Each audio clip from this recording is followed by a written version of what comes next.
It's unboxing time! Dragonzord!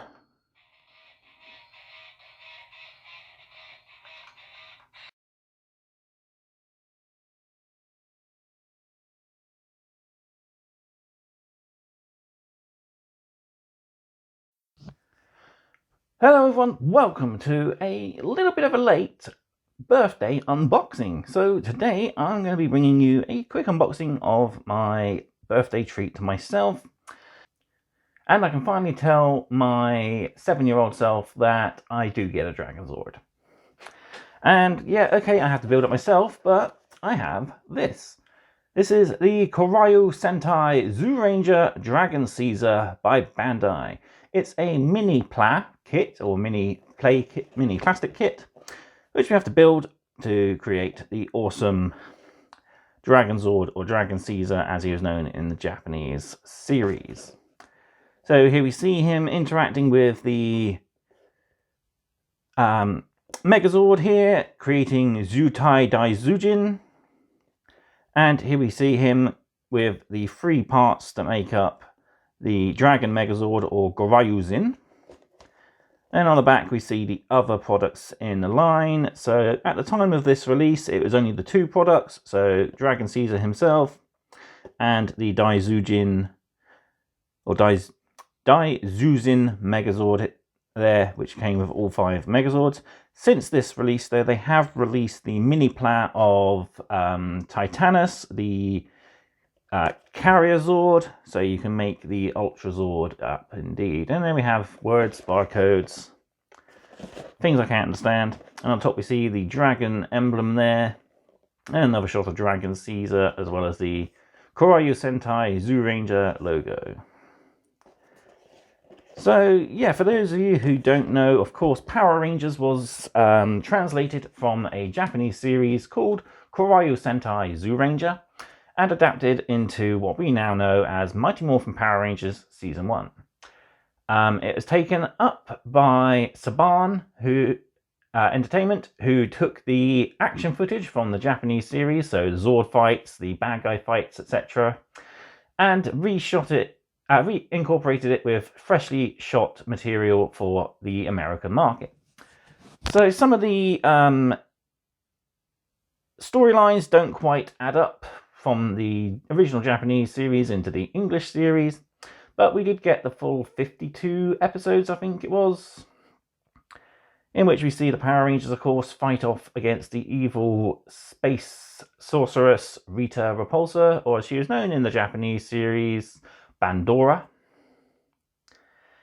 And yeah, so much of the original premise for the series still remained in the English version, but yeah, the Japanese series I think was a little bit on the better side. We got several things in the Japanese series that we never got to see, I think, in the English, including the bikes and sidecars, though we did get the toys released in the English wave. And yeah, it was a pretty cool series. So you're not here to hear me talk about it, although I'd like to keep going. Let's unbox this and see what we get inside. So we got a little open tab just there.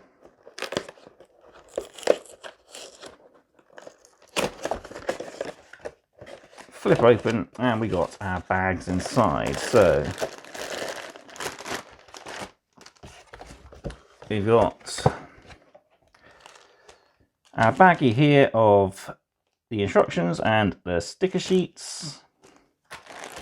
And then we got baggies of components. So we got black components, silver components, grey, gold and green components, plus a beautiful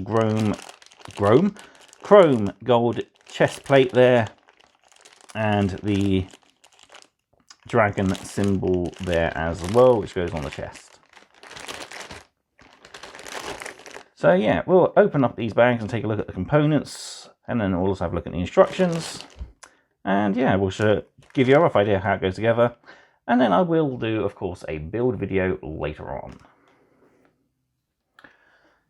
So first off, we'll take a look at the paper components. So we got a beautiful sticker sheet of metallic effect stickers to apply all over the Dragonzord.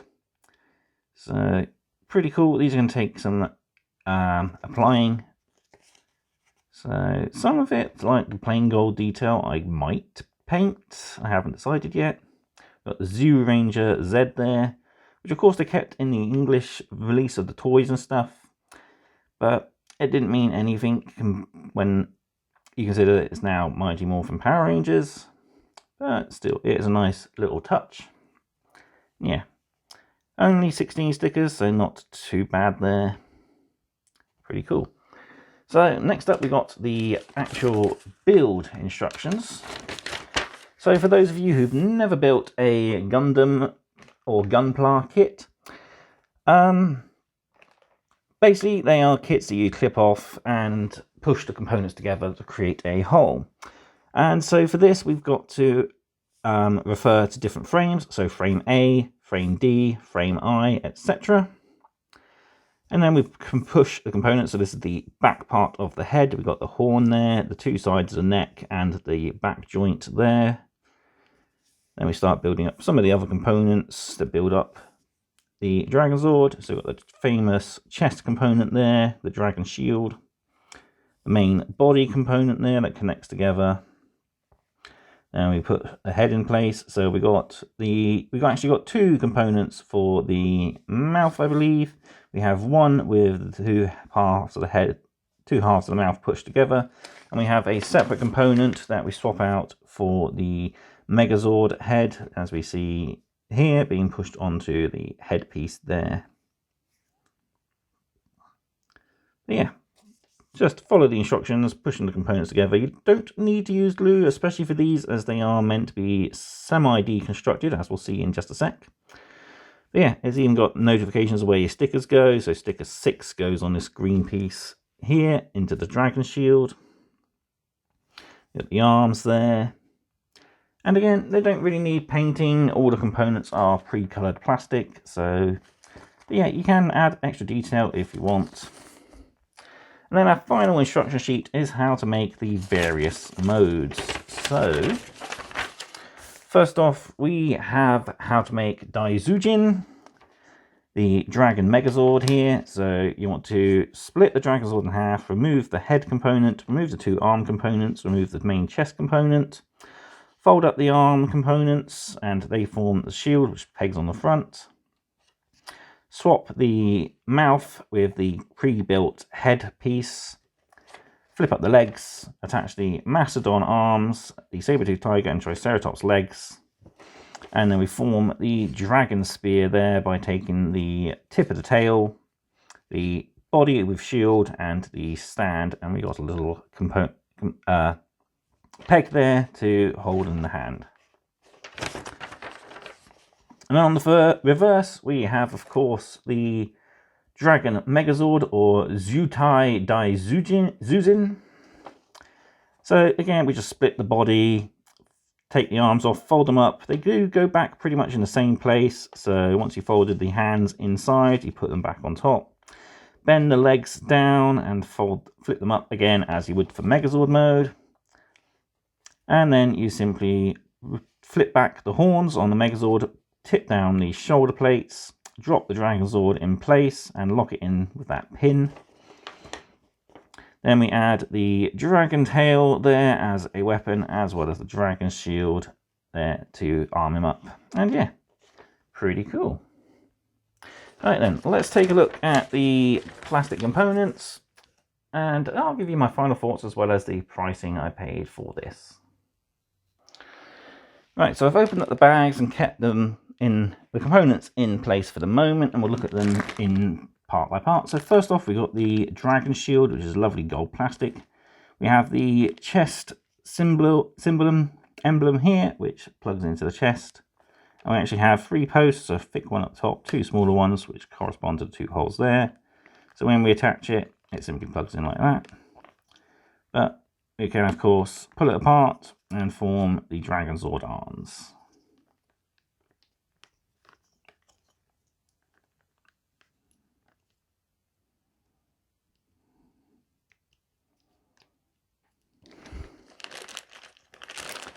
Next baggie then compartment looks at all our black frames. So this is the basic underskeleton, and we have, of course, the weapons here for the dragon staff. Kind of hard to make out against the black of the background. There's that. The main parts of the body, as well as the head and various other small emblems. So you can see where they all just push together. And our final set of black components. So these are the likes of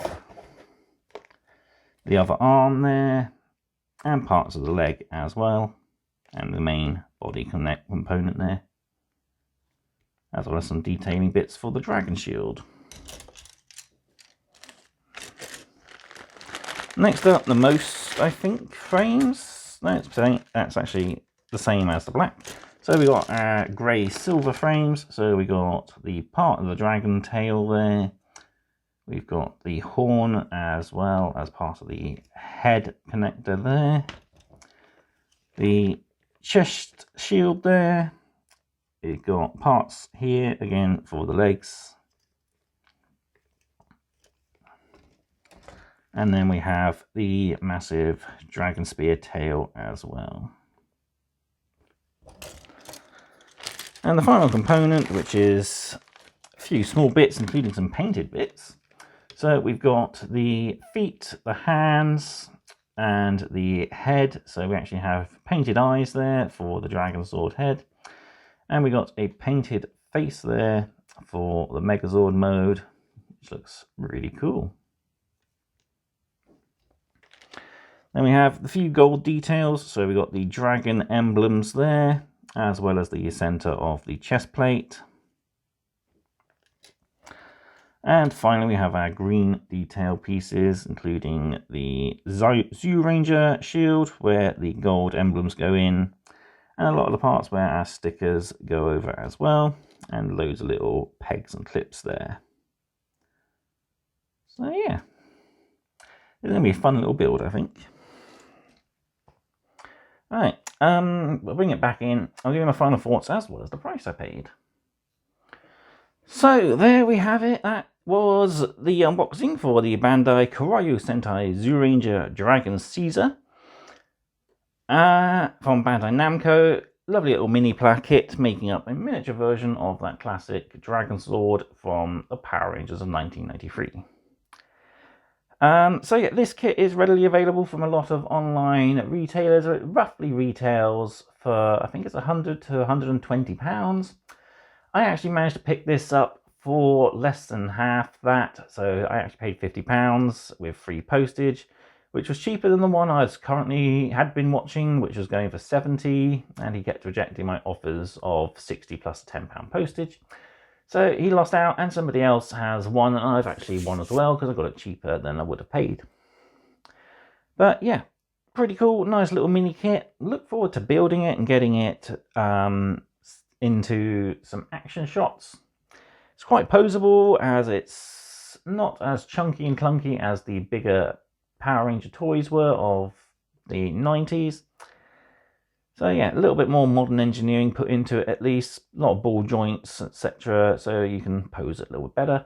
It's not as posable as some of the high-end collectors' posable masterpiece figures you can get. There's ones that you can get different hands to swap out, ball jointed hands as well. But yeah, this is made for a little bit of a play toy as well as a display piece. So yeah, as I said, pretty good price I paid for it, £50, little birthday treat to myself. I'm looking forward to building it, hopefully on a video, but I have got one more build video to do before that, and that is of course my X-Wing. I do plan to do that, hopefully as a live stream. I need to figure out if I can run a chat window on my tablet and the filming window on my phone, and I can have at least access to a chat box to reply to anyone who joins in and wants to have a little bit of a chat while I'm building. I am going to have to do a few bits of pre-painting though. I think I'm going to pre-paint the pilot and the cockpit details so that I can just get straight to the build details. Yeah, other than that, let me know what you thought of this in the comment section down below. Click all the links in the video description, including signing up to the Patreon page where you are now getting exclusive videos. And until next time, stay safe, happy hobbying, and may the power protect. Goodbye.